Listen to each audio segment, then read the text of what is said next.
और इस वक्त की अहम खबर दिल्ली में चुनाव आयोग से मिला कांग्रेस डेलीगेशन। इस वक्त की अहम खबर आपको बता रहे हैं, मीनाक्षी नटराजन के नामांकन रद्द होने का मामला। भोपाल में चुनाव आयोग दफ्तर के बाहर कांग्रेस का प्रदर्शन। तो इस वक्त की अहम खबर आपको बता रहे हैं, दिल्ली में चुनाव आयोग से मिला है कांग्रेस डेलीगेशन। और लगातार आपको बता दें कि जब से नामांकन रद्द हुआ है, कांग्रेस की तरफ से विरोध प्रदर्शन किया जा रहा है। भोपाल में जीतू पटवारी के अध्यक्षता में भी विरोध प्रदर्शन किया गया। Nothing else. Thank you, sir.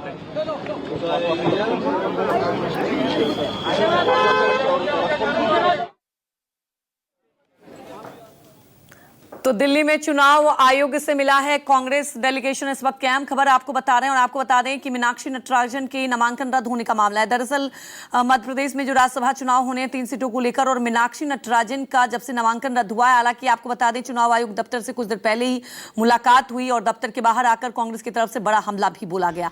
सवाल उठता है कि अब कांग्रेस ये कह रही कि पहले तो वोट चोरी किया जाता था और अब तो नामांकन तक भी रद्द करा दिया जा रहा है। मतलब चुनाव की प्रक्रिया को लेकर फिर से सवाल उठ रहे हैं। तो भोपाल में भी आपको बता दें कि चुनाव आयोग के दफ्तर के बाहर कांग्रेस की तरफ से विरोध प्रदर्शन किया जा रहा है। वहीं अब बड़ा सवाल यह उठता है कि आगे अब इस पूरे मामले को लेकर कांग्रेस किस तरह से कदम उठाती है, क्योंकि सीधे तौर पर अब मुलाकात के बाद, चुनाव आयोग से मुलाकात के बाद कांग्रेस की तरफ से कहा जा रहा है कि जिस वजह से नामांकन रद्द किया गया है वो कहीं ना कहीं यहां पर उचित नहीं है। अब आपको बता दें कि जिस तरह से दिल्ली से लेकर भोपाल तक कांग्रेस की तरफ से विरोध प्रदर्शन किया जा रहा है और लगातार आपको बता दें कि चुनाव आयोग को लेकर भी सवाल उठाए जा रहे हैं कांग्रेस की तरफ से। यहां तक कि कल देर रात तक भी विरोध प्रदर्शन हुआ भोपाल में, क्योंकि मीनाक्षी नटराजन का नामांकन रद्द होने के बाद ये विरोध प्रदर्शन किया जा रहा है। वहीं हमारे दो सहयोगी हमारे साथ जुड़ चुके हैं, दिल्ली से प्रशांत देव और भोपाल से विपिन श्रीवास्तव भी हमारे साथ जुड़ चुके हैं। सबसे पहले प्रशांत देव, आपका रुख करेंगे। मुलाकात हुई कुछ देर पहले ही कांग्रेस डेलीगेशन की, जानना ये चाहेंगे इस मुलाकात में क्या कुछ हुआ, क्या अहम बात निकलकर सामने आई?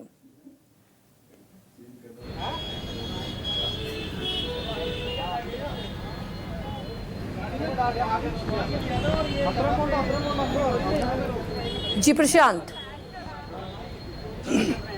जी, एक बार सवाल दोहराइए। जी प्रशांत, अभी कुछ देर पहले ही कांग्रेस डेलीगेशन की मुलाकात हुई है चुनाव आयोग से। क्या आपको लगता है कि क्या कुछ कहा गया है? क्योंकि सीधे तौर पर कांग्रेस का कहना है कि ये जो नामांकन रद्द हुआ है वो कहीं ना कहीं से नियमों के अगेंस्ट ही हुआ है। देखिए, चुनाव आयोग को डेलीगेशन मिला है और अभी अभिषेक मनु सिंघवी ने एक प्रेस कॉन्फ्रेंस भी की। दरअसल में कांग्रेस का जो डेलीगेशन मिल के आया है, उनका ये पूरा उनका जो कहना ये है कि पूरी तरीके से निराधार आधार पर इनके नामांकन को रद्द किया गया है, क्योंकि कोई क्रिमिनल केस नहीं बनता है, ना तो कोई सजा याफ्ता है हमारा कैंडिडेट। और उन्होंने ये भी हवाला दिया, कई राज्यों में पहले भी ऐसा हुआ है कि इस तरह के उसे पुनर्विचार किया गया है और कैंडिडेट को बरकरार रखा गया है। अपनी बात रखा उन्होंने और बताया कि किस तरीके, लेकिन इसमें जो चुनाव आयोग की तरफ से जानकारी मिल रही है वो ये कि जो नियम ये कहता है कि जो फैक्ट आपने छुपाए हैं उसके आधार पर रद्द हुआ है और उनको इसके लिए मौका भी दिया गया। जब अभिषेक मनु सिंघवी से ये बात पूछी गई कि रिटर्निंग ऑफिसर ने क्या मौका दिया था, इस पर उन्होंने कोई जवाब नहीं दिया, बल्कि कोई भी एक सवाल भी प्रेस कॉन्फ्रेंस के बाद पत्रकारों के नहीं लिए गए। बहरहाल कांग्रेस इसे बड़ा मुद्दा बना रही है और कांग्रेस ने इसे ये कहा है कि चूंकि आज आखिरी दिन है, आज संभव है, तो अब देखते हैं कि इस पर क्या फैसला चुनाव आयोग लेता है। कमीशन के सामने करीब 1 घंटे तक बैठक चली है, जिसमें तमाम बड़े नेता कांग्रेस के मौजूद थे और कांग्रेस का पक्ष यही है कि चूंकि कोई क्रिमिनल केस नहीं था और कोर्ट ने कोई कॉग्निजेंस नहीं लिया और जो नियम के मुताबिक 2 साल की से ज़्यादा जिसकी सज़ा है वो अयोग्य होता है, ऐसा कुछ भी नहीं था। चुनाव आयोग के तरफ से ये कहा जा रहा है कि जो तथ्य छुपाए गए कि कोई भी नोटिस अगर आया है जो कैंडिडेट के संज्ञान में था, उसकी जानकारी छुपाई गई और जब छुपाई गई तो उनको समय नोटिस देख के पूछा भी गया कि इसके बारे में बताइए, तब भी कोई जवाब नहीं आया। इसलिए उनका कैंडिडेचर रद्द किया गया, नामांकन उनका रद्द हुआ। अब देखना है कि बैठक के बाद क्या चुनाव आयोग की तरफ से कोई इस पर प्रतिक्रिया आती है, क्या वो कुछ इस पर बताते हैं कि क्या अंदर बात हुई।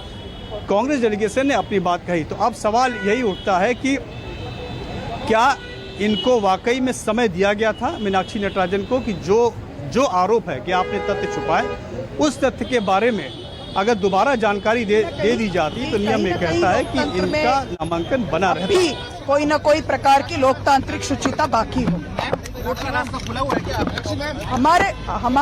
हमारे तरफ से हमारे सीनियर लॉयर्स ने अपना सवाल रखा है और हम अपनी लड़ाई लड़ रहे हैं।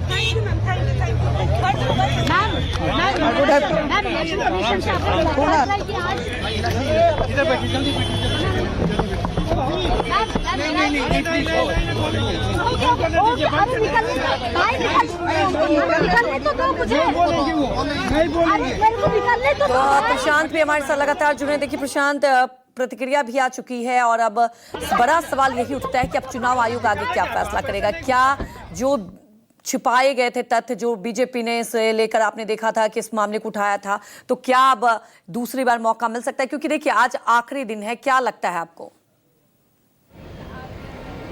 देखिए आज आखिरी दिन है और बहुत कम ऐसा होता है, मतलब इस केस में, इस तरह के केस में कि शायद मौका नहीं मिलेगा। लेकिन अभी कुछ कहा नहीं जा सकता, चुनाव आयोग की प्रतिक्रिया का इंतजार करना पड़ेगा। लेकिन एक तस्वीर अगर आप देखिए कि 3 कैंडिडेट, मतलब 3 सीट थी और 3 सीट पे 4 कैंडिडेट थे, यानी कि 3 बीजेपी ने खड़े किए, एक मीनाक्षी खड़ी हुई नटराजन कांग्रेस की तरफ से। 58 सीट जीतने के लिए चाहिए, तो 2 सीट तो हर हाल में बीजेपी जीत रही थी। महेश केवट तीसरे उम्मीदवार थे, इनको 10 वोटों की कमी पड़ रही थी।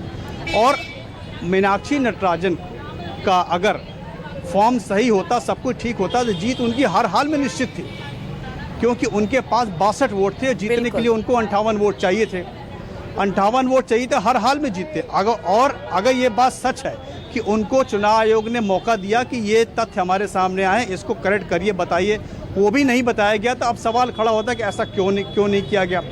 ये इस पर भी कांग्रेस के डेलीगेशन ने कोई स्पष्ट जवाब नहीं दिया कि मीनाक्षी नटराजन की जब फॉर्म की स्क्रूटनी की जा रही थी तो उस वक्त ये तथ्य सामने, और उसके बाद जो शिकायत की बीजेपी ने कि इनके खिलाफ संज्ञान कोर्ट ने नोटिस जारी किया, जो तथ्य छुपाया गया, इसके बारे में इनसे जब पूछा गया और कोर्ट ने कोई नोटिस दिया था, तो उस नोटिस को अगर वो समय रहते चुनाव आयोग को दे देती तो उनका कैंडिडेचर रद्द नहीं होता, वो बनी रहती और जीत भी जाती जी, क्योंकि उनको 58 वोट चाहिए थे जीतने के लिए और उनके पास 62 वोट थे। 64 की संख्या है, 2 अयोग्य हैं, 62 वोट उनके पास थे, उनके पास 62 वोट थे और वो जीत जाती, 58 वोट से बड़े आराम से जीत जाती। बीजेपी का तीसरा कैंडिडेट महेश केवट, उसकी हार हो जाती, उनकी हार हो जाती। तो ऐसा लगता है कि ऐसा अज्यूम किया गया है कि बीजेपी तोड़ लेती या क्रॉस वोटिंग हो जाती, ये अज्यूम किया गया है। अब ये डर क्यों हुआ, ये सब सवाल है। लेकिन अभी जो तस्वीर आपको साफ दिखाई जो देख रही है कि 2 कैंडिडेट तो बीजेपी के बड़े आराम से जीत ही रहे थे, 58। बिल्कुल प्रशांत, यहाँ पर एक टफ फाइट था और कहीं ना कहीं कहा जा सकता है कि देखिए एक झटका तो जरूर लगा। हालांकि अब देखना होगा कि चुनाव आयोग अभी क्या फैसला लेगी।